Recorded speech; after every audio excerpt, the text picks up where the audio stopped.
Captain Jake Morrison stood on the bridge of the New Horizon and watched the stars through the main window. His ship moved slowly through empty space near the edge of human territory. The year was 2387, and humans had built colonies on 12 different worlds.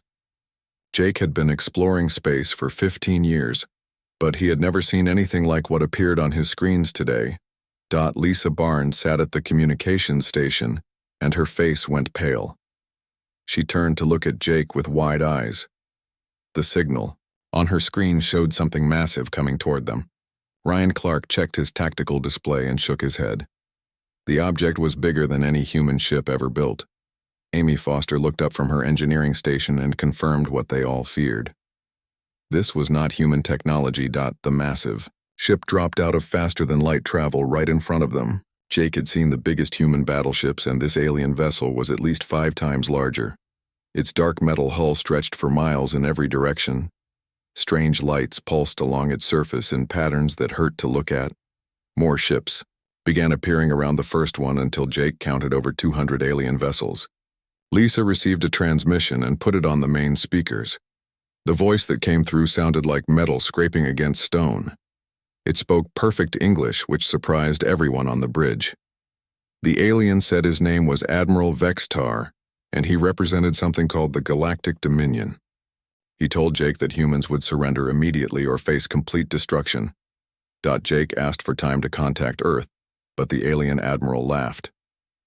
Vextar said his species had conquered 17 different star systems, and humans would be number 18. He gave Earth exactly 72 hours to surrender all human colonies and accept Dominion rule. If humans refused, then every human world would burn. The transmission ended, and Jake ordered Lisa to send an emergency message to Earth. The news would take 6 hours to reach home, and Jake wondered if Earth's leaders would believe what they heard. Amy worked to record everything about the alien ships while Ryan studied their weapons. Both reported the same frightening conclusion. Human technology was centuries behind whatever these aliens possessed. On Earth. President Kevin Hayes received Jake's message in his office late at night. He immediately called his top advisors to an emergency meeting. General Patricia Wells arrived first, followed by Admiral Connor Stone and Defense Secretary Nicole Gray. They watched the recordings from the New Horizon, and everyone in the room felt the same cold fear. General Wells explained that Earth's entire fleet consisted of only 50 warships. Most human colonies had no military protection at all. The aliens had shown up with 200 ships, and probably had many more waiting somewhere else. Admiral Stone confirmed that human weapons would barely scratch the alien hulls based on what Amy Foster had recorded. Defense Secretary Gray asked about evacuation, but everyone knew the truth. Humans had no way to move billions of people off their worlds in 72 hours. Most colonies had no ships capable of interplanetary travel. Even if they did, the aliens would simply follow and destroy any fleeing vessels. Dr. Marcus Turner from the Advanced Research Division entered the room, carrying several data tablets. He had been studying the recordings and found something interesting. The alien transmission showed brainwave patterns that were completely different from human patterns. Turner explained that human brains worked in ways that other species might not understand. President Hayes asked what that meant, and Turner said he needed more time to study the data. He suspected that humans might have some advantages that were not immediately obvious. Hayes gave him permission to use any resources he needed, but warned that time was running short. The alien fleet moved toward Earth and took positions around every human colony. Admiral Vextar sent another message to all human worlds demanding their immediate surrender. He promised that humans who cooperated would be allowed to live as servants to the Dominion. Those who resisted would be eliminated along with their families and friends. Jake Morrison received orders to return to Earth immediately, but he had other ideas. The New Horizon was a fast ship, and Jake knew the asteroid fields near human space better than anyone. He gathered his crew and explained his plan. Instead of running home, they would follow the alien fleet and learn everything possible about enemy capabilities. Lisa Barnes worried that the aliens would detect them, but Jake had spent years hiding from pirates in these asteroid fields. The New Horizon moved silently between the large rocks and followed the alien ships toward human colonies. Ryan Clark recorded everything about alien weapons and shields while Amy Foster studied their engines and power systems. The first alien ships reached the colony world of New Terra and immediately began broadcasting surrender demands. The colonists had received Earth's warning, and many had already begun moving into the underground mining tunnels that honeycomb the planet. The aliens landed troops in the main cities but found them almost completely empty. Similar scenes played out on every human world. The Zephyrians, as they called themselves, expected to find frightened populations ready to surrender. Instead, they found empty cities and silent communication networks. Some alien commanders reported to Admiral Vextar that the humans seemed to have simply vanished. Back on Earth, Dr. Turner worked without sleep to understand what made humans different from other species. His research showed that human brains changed when faced with extreme stress. Other alien species that the Dominion had conquered showed predictable responses to threats. They either fought using conventional methods or surrendered when faced with superior force. Humans appeared to be choosing a third option that the aliens had never encountered before. Turner's data suggested that human creativity and problem-solving abilities actually increased under pressure. This meant that the longer the crisis continued, the more dangerous humans would become. President Hayes received reports from all human colonies. The civilian populations had successfully hidden in underground shelters, cave systems, and abandoned mines. Military units had scattered into small groups that could move quickly and strike without warning. The aliens controlled the surface of human worlds, but the humans still lived and planned their resistance. Admiral Vextar sent his final ultimatum as the 72-hour deadline approached. He demanded that human leaders present themselves for surrender or watch their worlds burn from orbit. The response from Earth was not what he expected. Presidenty. Hayes broadcast a simple message to every alien ship. She said that humans would never bow to tyrants and that the Galactic Dominion had made a terrible mistake by threatening innocent people. The war between humans and the Galactic Dominion had begun, and neither side truly understood what they were fighting. Commander Luke Anderson crawled through the maintenance tunnels beneath New Terra City and listened to the alien boots walking overhead. 3 months had passed since the Zephyrians landed on human worlds, and they still controlled the surface. Luke had been a colonial security officer before the invasion, but now he led a resistance cell that included 15 other fighters. Sarah Kim followed behind Luke, carrying a bag full of improvised explosives. She had worked as a mechanic before the war and knew every tunnel and service corridor in the underground city. Tony Rodriguez brought up the rear with his military rifle and watched for any signs of alien pursuit. The three of them had become experts at moving through the hidden spaces beneath their occupied world. The Zephyrians had taken over the government buildings and established checkpoints throughout New Terra City. They posted guards at every entrance and exit, while their flying patrol ships searched for any signs of human activity. What they did not understand was that humans had built extensive underground networks on every colony world. Luke's team reached their target, and Sarah began placing charges on the alien supply depot. The Zephyrians had stored weapons and food in the old subway station thinking it was secure. They had not realized that humans had built maintenance access tunnels throughout the entire underground system.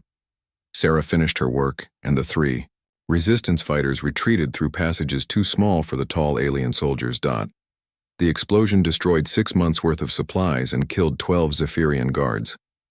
Luke smiled as he heard the aliens shouting and running around above them. This was the 15th successful attack his team had carried out, and the aliens still had no idea how humans were moving around their occupied cities. Commander Thylex stood in the smoking ruins of another supply depot and tried to understand what was happening. His species had conquered 17 different worlds, and the pattern was always the same. The local population either fought a conventional war and lost quickly, or they surrendered when faced with superior technology. Humans were doing neither of these things. Lex reported to Admiral Vextar that the humans seemed to have completely disappeared into underground networks. Every time Zephyrian forces found a tunnel or hideout, it was already empty. The humans moved like ghosts and struck without warning before vanishing again. 3 months of occupation had cost the Zephyrians more soldiers than some entire planetary conquests. Admiral Vextar reviewed the reports from all occupied human worlds and felt growing frustration. His superiors in the Galactic Dominion expected quick victories and profitable new territories. Instead, he was fighting an enemy that refused to show themselves or engage in proper battles. The humans were making his entire invasion force look incompetent. On Earth, Dr. Marcus Turner worked in his underground laboratory beneath the Rocky Mountains. The government had moved all critical research facilities into hidden bunkers when the invasion began. Turner's team now included physicist Elena Cooper and systems analyst Ben Carter, along with dozens of other scientists. They studied every piece of data about the alien invaders and searched for weaknesses. Turner had made an important discovery about human brain patterns under stress. While other species showed decreased mental function when threatened, humans actually became more creative and adaptable. The longer the war continued, the better humans became at finding new ways to fight. This was something the Galactic Dominion had never encountered before. Elena Cooper studied the recordings that Captain Jake Morrison continued to send from his hidden position near the alien fleet. The New Horizon had been gathering intelligence for 3 months without being detected. Cooper noticed that Zephyrian ships followed very predictable patrol patterns, and their communications used the same encryption methods every time. Ben Carter discovered that the aliens had rigid command structures that could not adapt quickly to changing situations. When humans destroyed a supply depot or ambushed a patrol, the Zephyrian response was always the same. They would search the immediate area using standard procedures and then increase security at similar locations. They never seemed to learn from their mistakes or change their tactics. Captain Morrison received new orders from Earth to begin active harassment of the alien supply lines. He had spent months watching Zephyrian ships travel between their bases and had identified several vulnerable points. Lisa Barnes had learned to intercept alien communications, while Ryan Clark mapped their defensive positions. Amy Foster had figured out how to mask the New Horizon's energy signature using asteroid debris. Morrison, S first attack, targeted a lone supply ship traveling through an asteroid field. The New Horizon used the large rocks for cover and struck without warning. Human weapons that seemed useless against alien warships could still damage supply vessels and support craft. The attack succeeded, and the aliens never knew what hit them.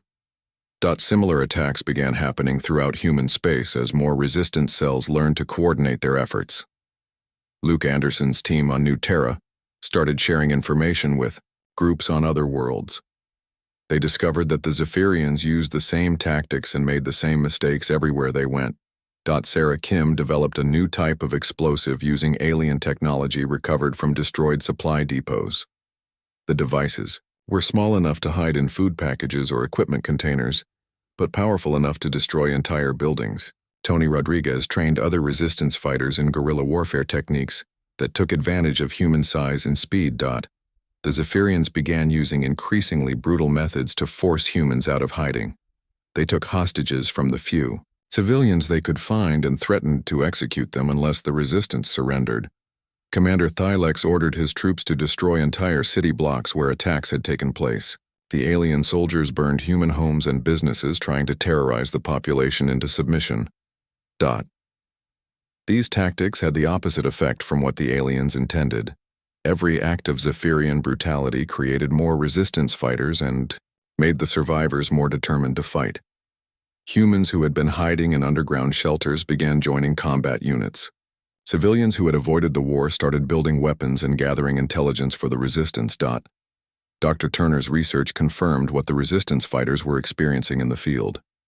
Human psychology responded to oppression by becoming more creative and more willing to take risks. The stress of being hunted and threatened was actually making humans better at warfare. This was completely different from every other species the Galactic Dominion had conquered. Admiral Vextar received a disturbing report from the Dominion Council. 3 other alien species were sending observers to study the human conflict. The Crystalline Hierarchy, the Void Touched, and the Hive Collective all wanted to understand why the conquest was taking so long.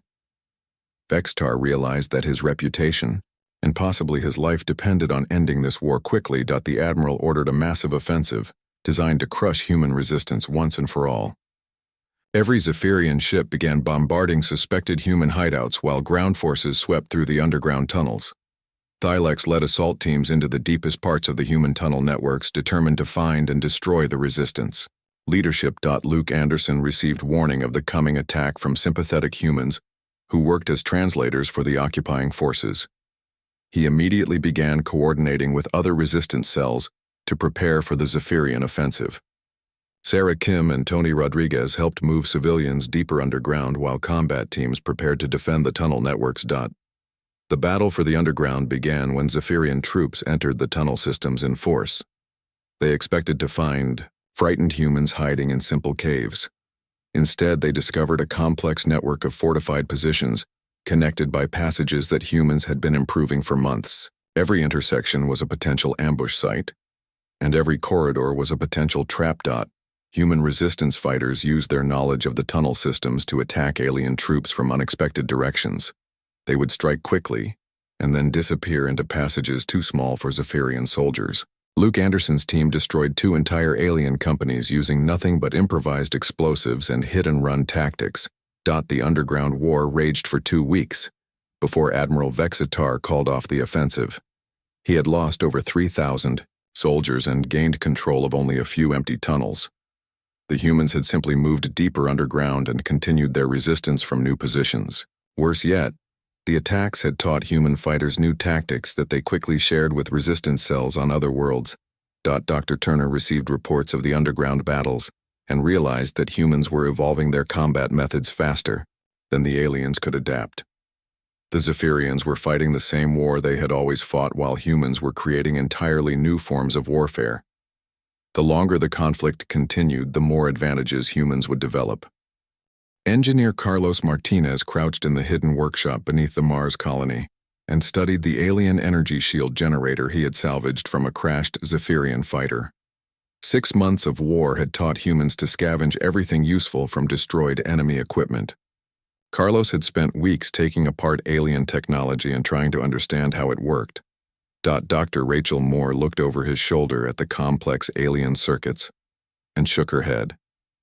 The Zephyrian devices used principles that human science barely understood, yet somehow Carlos was making progress. He had already figured out how to power the shield generator using human fusion batteries. Now he was trying to modify it to protect human vehicles and buildings. The breakthrough came when Carlos stopped trying to understand the alien science and instead focused on making it work. Human intuition allowed him to see patterns that computer analysis had missed. He connected the shield generator to a human power source and watched the energy field flicker to life. The device created a barrier that could stop Zephyrian weapons just like the ones that protected enemy ships. Rachel immediately began testing the captured shield technology on volunteer resistance fighters. The results exceeded their hopes. Human equipment protected by alien shields could survive direct hits from Zephyrian energy weapons. Within days, every resistance cell on Mars was requesting shield generators, and Carlos was training other engineers to build them. The success on Mars inspired similar efforts throughout human space. On Europa, Kate Sullivan led a team of engineers and miners who had discovered something remarkable about the moon's ice caves. The natural formations provided perfect hiding places for large construction projects. Kate's people were building a secret shipyard in the deepest caverns where they could work without fear of Zephyrian detection. Kate had been a construction supervisor before the war, and she understood how to organize large building projects. The shipyard employed over 200 people who worked in shifts around the clock. They used salvaged Zephyrian materials combined with human manufacturing techniques to create something entirely new. The hybrid ships they were building looked different from anything either species had ever made. Commander Zathon reported to Admiral Vexitar that human resistance activities were changing in disturbing ways. Instead of simple sabotage and hit-and-run attacks, the humans were now using captured alien technology against Zephyrian forces. Several patrol ships had been destroyed by weapons that seemed to combine human and Zephyrian design principles. Admiral Vexitar studied the reports and felt growing concern. The Galactic Dominion Conquest Protocol assumed that primitive species would be unable to understand or use advanced technology. Humans were not only using captured alien equipment, but they were improving it in ways that Zephyrian engineers found impossible to predict. Admiral Krixtar entered Vexitar's command chamber with more troubling news. Representatives from Other Galactic Dominion member species were asking detailed questions about the human war. Some were openly questioning whether the Zephyrians were competent enough to complete the conquest. If the Dominion Council lost confidence in Zephyrian military abilities, it could lead to their species losing status within the galactic government. On Earth, Dr. Marcus Turner worked with an expanded research team that now included scientists from every human colony. His underground laboratory had become the center of human scientific efforts to understand both their own capabilities and alien weaknesses. Turner's latest discovery was perhaps the most important yet. Biologist, Dr. Helen Price, had been studying human stress responses throughout the war. Her research showed that humans were literally evolving during the conflict, not in the biological sense, but in terms of mental capability and creativity. The longer humans fought, the more innovative and unpredictable they became. Dr. Price had never seen anything like it in any other species. Turner realized that this was why the Galactic Dominion conquest strategy was failing. The Zephyrians expected enemy resistance to decrease over time as the conquered species became demoralized and hopeless. Human resistance was actually increasing because humans became more capable under prolonged stress. The aliens were fighting, an enemy that got stronger the longer the war continued. Captain Jake Morrison received the research data from Dr. Turner, while the New Horizon remained hidden in an asteroid field. Morrison had been conducting surveillance and harassment missions for 6 months, and his crew had learned to think like guerrilla fighters rather than conventional soldiers. Lisa Barnes could now predict Zephyrian patrol schedules better than their own commanders. Ryan Clark had developed new attack patterns that used asteroids and space debris as weapons. Amy Foster had modified their engines to run almost silently, making detection nearly impossible. Morrison decided it was time for a more ambitious operation. Intelligence reports indicated that the Zephyrians had established a major supply base in the asteroid belt between Mars and Jupiter. The base was heavily defended, but it supplied food, weapons, and fuel to alien forces throughout human space. Destroying it would cripple Zephyrian operations for months. Luke Anderson received orders to coordinate with Morrison's space attack by striking Zephyrian forces on New Terra at exactly the same time. The simultaneous assault would prevent the aliens from reinforcing either location. Anderson had spent months preparing for this moment. His resistance cell now included over 60 fighters equipped with captured alien shields and hybrid weapons. Sarah Kim had become an expert at explosive demolition, using both human and Zephyrian technology. She had developed charges that could punch through alien armor and destroy their vehicles from inside. Tony Rodriguez commanded a squad of fighters who specialized in close combat using captured energy weapons. The entire resistance network on New Terra was ready for the largest operation they had ever attempted. The attack began when Morrison's New Horizon emerged from the asteroid field and launched every missile they carried at the Zephyrian supply base. The aliens were completely surprised by the assault from an enemy ship they had never detected.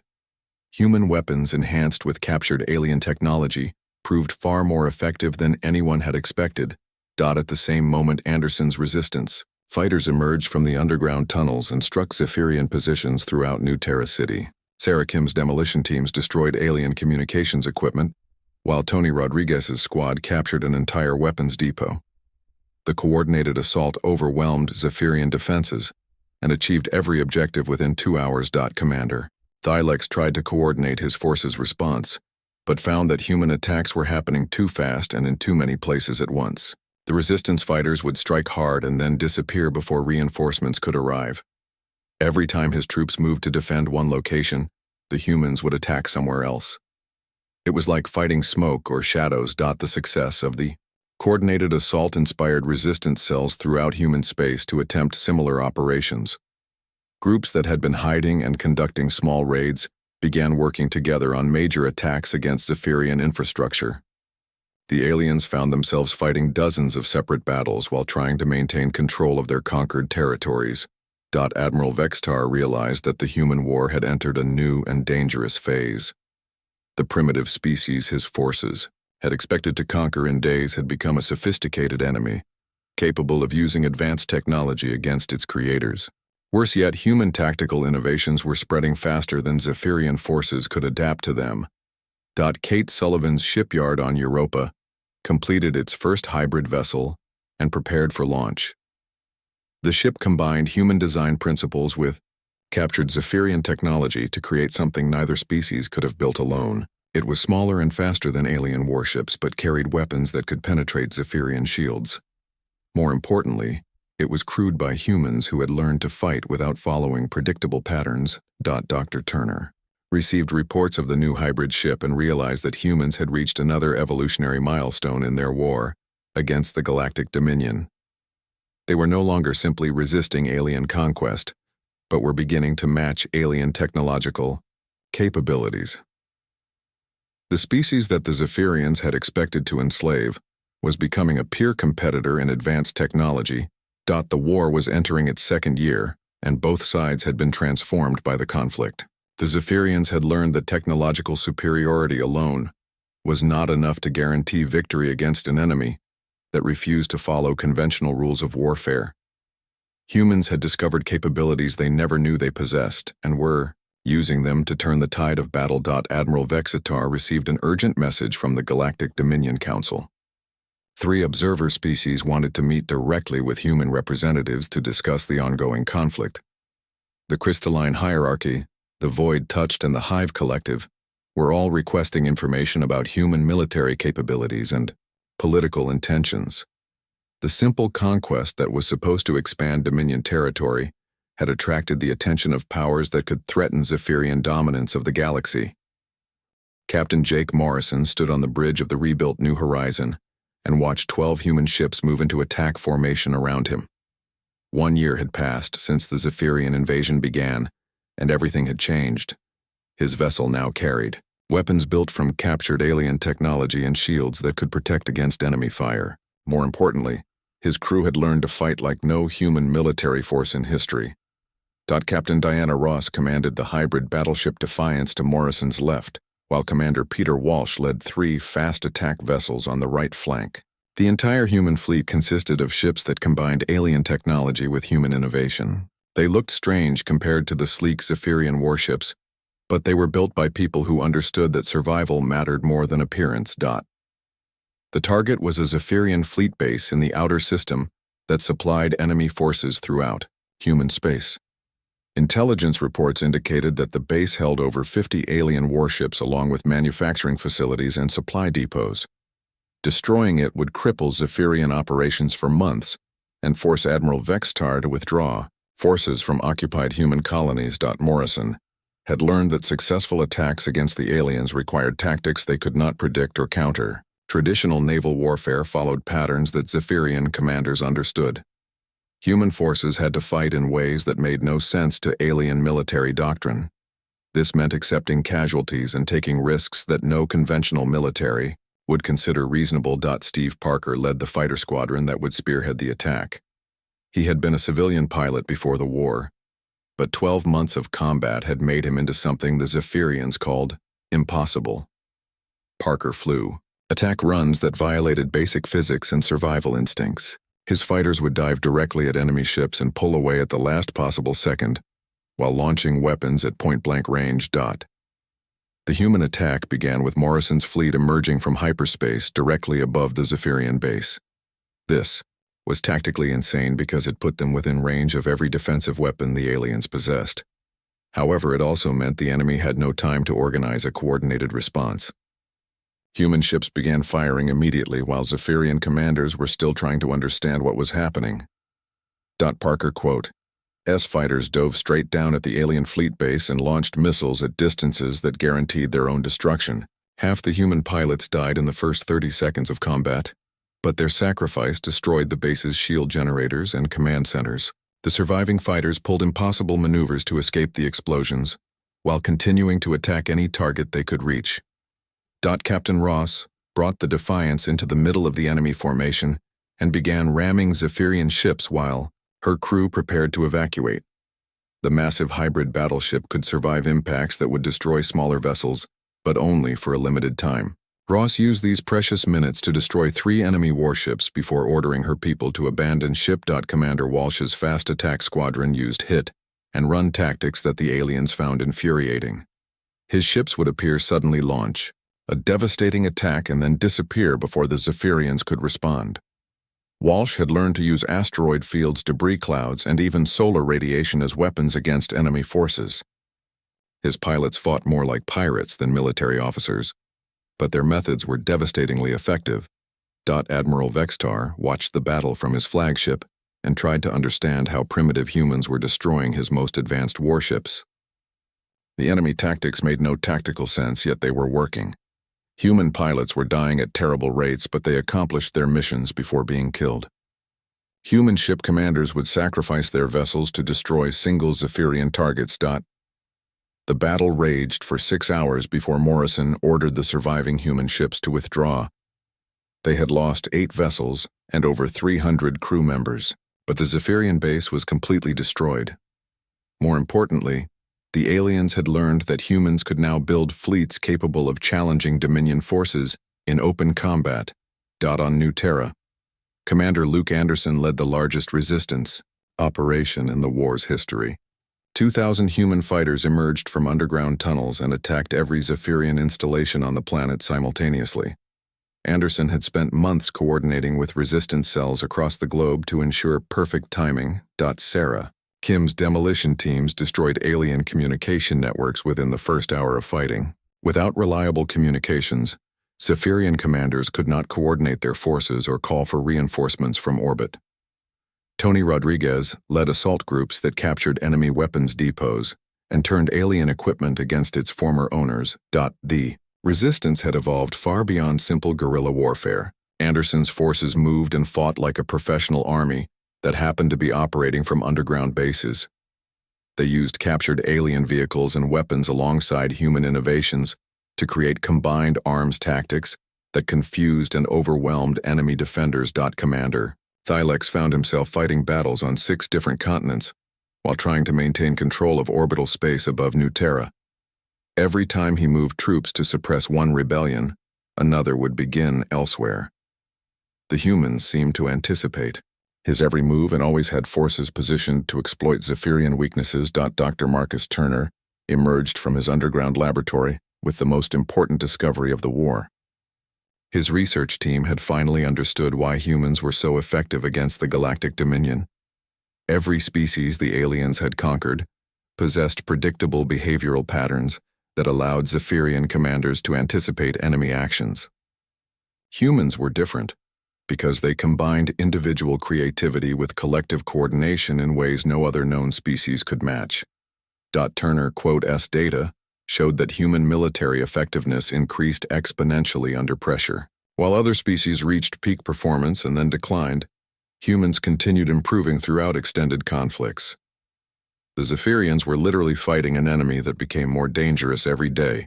The war continued. President Kevin Hayes reviewed Turner's research and realized that humanity had stumbled into a galactic conflict that could reshape the balance of power throughout known space. The war that had begun with human colonies facing extinction had become a test of whether technological superiority could overcome adaptive creativity and determination. Admiral Vextar received an ultimatum from the Galactic Dominion Council. He had exactly 1 month to end the human rebellion or face replacement by a more competent commander. The admiral knew that failure would mean death, not just demotion. However, he also knew that conventional Zephyrian tactics were ineffective against human opposition. The admiral decided to request massive reinforcements from the Dominion fleet reserves. If overwhelming force could not defeat human creativity, then he would use so much force that creativity became irrelevant. Vextar called for 500 additional warships to end the human rebellion, once and for all. The Dominion Council approved the request, but with conditions that terrified Vextar. 3 observer species would accompany the reinforcement fleet to study human capabilities and evaluate Zephyrian performance. The Crystalline Hierarchy, the Void Touched, and the Hive Collective would all send representatives to witness the final battle against humanity. Kate Sullivan's shipyard on Europa completed its 5th hybrid battleship and began construction of even more advanced vessels. Her engineers had learned to combine human and alien technology in ways that created capabilities neither species possessed alone. The new ships were faster, stronger, and more heavily armed than anything in the Zephyrian fleet. Morrison received reports of the coming alien reinforcements and knew that humanity faced its greatest challenge yet. 500 fresh enemy warships would outnumber human forces by more than 10 to 1. However, Morrison also knew that humans had advantages the aliens still did not understand. Human forces throughout occupied space began preparing for what everyone knew would be the decisive battle of the war. Resistance fighters stockpiled weapons and supplies while hybrid shipyards worked around the clock to build new vessels. Dr. Turner's research teams shared their latest discoveries about alien weaknesses with every human military unit. The final confrontation would determine whether humanity survived as a free species or became slaves to the Galactic Dominion. However, the war had already changed both sides in ways that would echo throughout the galaxy for generations to come. Humans had discovered they were capable of fighting and winning against seemingly impossible odds, while the Zephyrians had learned that technological superiority alone was not enough to guarantee victory. Admiral Vexitar prepared for battle while knowing that his career and possibly his life depended on the outcome. The humans had proven far more dangerous than anyone in the Galactic Dominion had believed possible. Now he would discover whether overwhelming force could succeed where tactical brilliance had failed. Admiral Vexitar stood in the conference room aboard the neutral station and looked across the table at the human delegation. 18 months had passed since his fleet arrived to conquer what should have been a primitive species. Instead, he was requesting a meeting to discuss terms that would have been unthinkable when the war began. President Kevin Hayes sat opposite the Zephyrian admiral with General Patricia Wells and Dr. Marcus Turner flanking her sides. The human leaders showed no signs of fear or desperation despite facing an enemy fleet that still outnumbered their forces by 5 to 1. Hayes had agreed to the meeting only because Captain Jake Morrison assured her that the humans held several important advantages. Morrison commanded the space station where the talks were taking place. The facility had been captured from the Zephyrians 6 months earlier and converted into a base for human operations. The station's hybrid technology combined the best features of both species engineering and served as a symbol of what humans could accomplish when they refused to accept defeat. Vex quote, Tar began by acknowledging that his forces had underestimated human capabilities. He admitted that the Galactic Dominion conquest protocols had proven inadequate against an enemy that adapted and evolved throughout the conflict. The admiral was prepared to discuss withdrawal terms that would allow both species to end the war with honor. Hayes listened to the alien's proposal and shook her head. She explained that humans were no longer interested in simple survival. The war had taught them that they possessed capabilities that made them valuable allies to other species. More importantly, they had learned that the Galactic Dominion was not the invincible force it pretended to be. The meeting was interrupted when 3 massive ships dropped out of hyperspace and took positions around the station. The vessels belonged to species that neither humans nor Zephyrians had encountered before. Morrison received a communication request from the lead ship and put it through to the conference room speakers. Prime Crystal Zethara of the Crystalline Hierarchy introduced herself and requested permission to join the negotiations. She explained that her species had been monitoring the conflict and were impressed by human adaptability and creativity. The Crystalline Hierarchy led a coalition of species that opposed Galactic Dominion expansion, and they wanted to discuss an alliance with humanity. The revelation changed everything about the meeting. Vexitar realized that the human war had attracted the attention of the Dominion's greatest enemies. The simple conquest that was supposed to strengthen Zephyrian power had instead created an opportunity for rival species to gain a powerful new ally. Dr. Turner presented his research data to the assembled representatives and explained why humans were so effective in warfare. The combination of individual creativity and collective cooperation made them ideal partners for species that valued adaptability over rigid hierarchy. Turner's data showed that mixed human and alien units performed better than either species could alone. General Wells described human military innovations that had developed during the war. Hybrid technology, tactical flexibility, and the willingness to accept casualties for strategic victories had proven decisive against conventional Zephyrian forces. Wells offered to share these innovations with any species willing to stand against Dominion tyranny. Representatives from the Void Touched and the Hive Collective arrived while the negotiations continued. Both species brought intelligence about Dominion military capabilities and political weaknesses that revealed the true scope of galactic opposition to Zephyrian rule.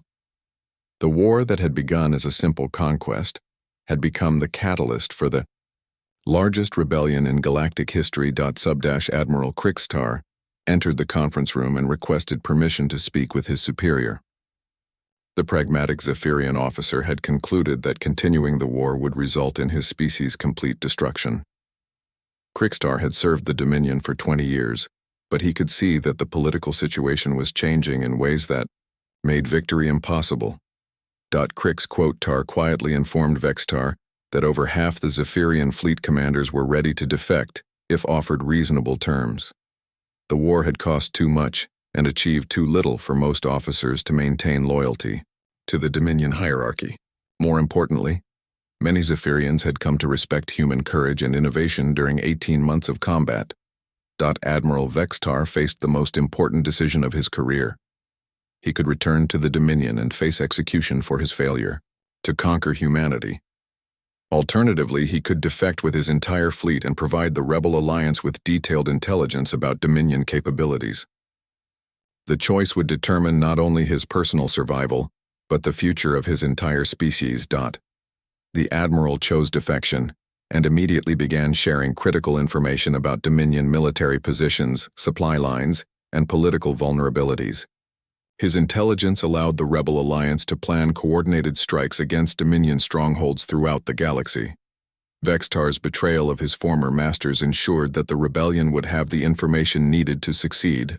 President Hayes addressed the assembled representatives and formally announced humanity's entry into what became known as the Galactic Alliance. She committed human resources to the fight against Dominion tyranny, while requesting that experienced alien species help humanity develop advanced technologies.